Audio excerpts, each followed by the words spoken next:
Peggy 16.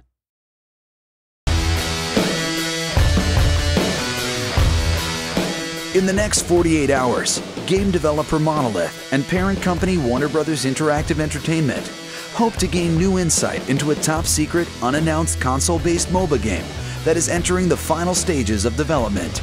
They've invited 8 of North America's top professional MOBA players to their Seattle studios to take part in an unprecedented experiment, one that could play a critical role in the success of their game, Guardians of Middle-earth.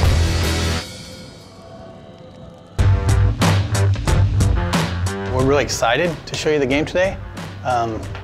We've been working on this for a while now and been holding back, so you're kind of the first public to be able to see it who are actual hardcore gamers or MOBA players. So we're really excited about that. Before the developers can start collecting feedback, they need to get the pro players up to speed on the game's mechanics and key systems. A couple things we wanted to do was make the matches faster. We thought gamers would want to be in and out and on to the next round faster than you typically find in a PC MOBA. The other thing is, in general, all of the things that you put on your loadout are going to be stuff you slowly progress to unlock over the course of playing, leveling your profile, and earning coins to use to unlock all these different things. Bringing in a group of professional MOBA players to sort of give us feedback is a huge win for us, trying to feel it out.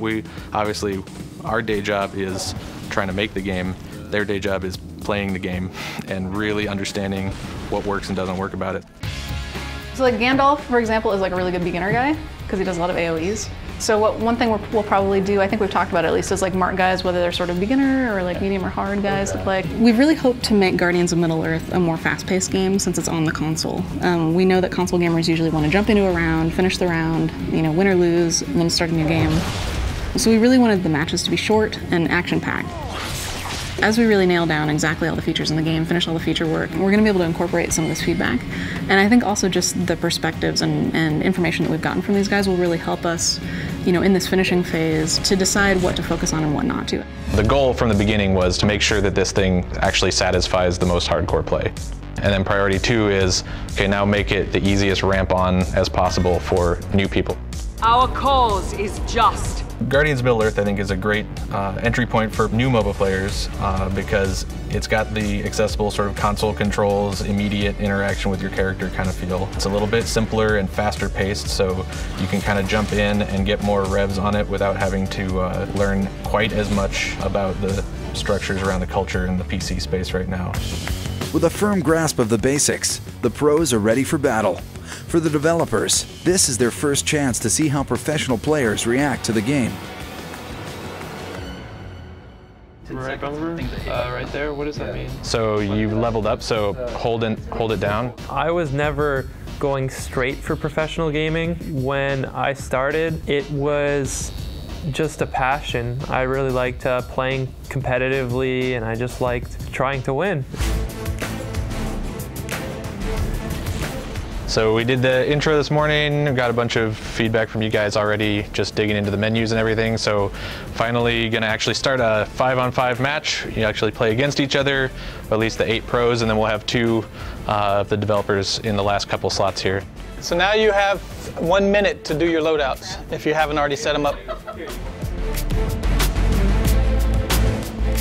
But right now they're trying to defend, their tower is actually being pushed a little already.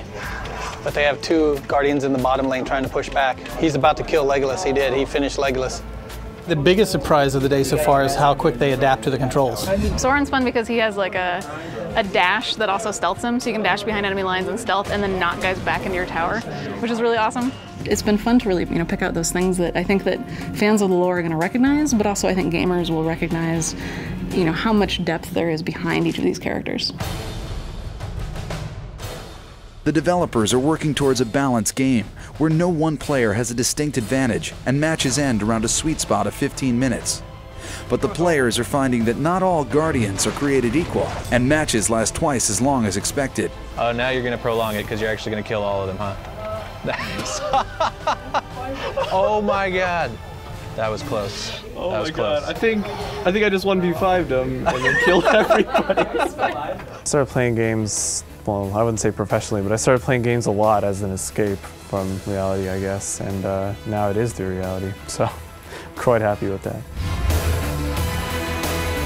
In the last half hour here playing this, how does it feel for just picking it up? And it's pretty easy picking it up. I mean, I think it takes about 5 minutes to figure out what the skill does, and really you just give it a little bit of thought. You get a really general sense of how the character should be played. I think the biggest struggle for me was like trying to figure out how to use my ultimate as a melee squishy DPS that also has a melee ultimate, where I'm like, oh man, it's AoE, I want to hit as many people as, oh, I'm dead. It was fun though. Like, if I actually got into range of 5 people and they didn't instantly kill me, then I could deal damage. As the clock winds down on day 1, players meet with the developers to discuss the matches and their recommendations for making the game more balanced and fun to play. It feels like a little too snowbally.